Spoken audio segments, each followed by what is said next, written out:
Det er her i Foreningernes Hus i Lennemark, i den gamle skole, at bridgeklubben holder til oppe på første sal. Og lad os gå indenfor og se på de handicapvenlige forhold, som bygningen byder på. Gangbesværede skal ikke frygte trapperne.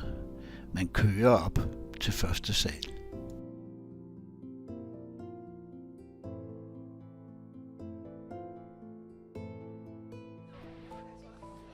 Og vel oppe og inden for døren har vi adgang til 3 dejlige lokaler at spille bridge i.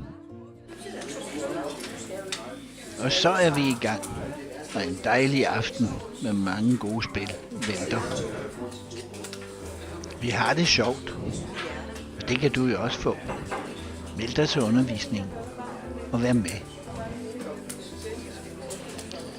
Nyt undervisningshold starter i september 2016.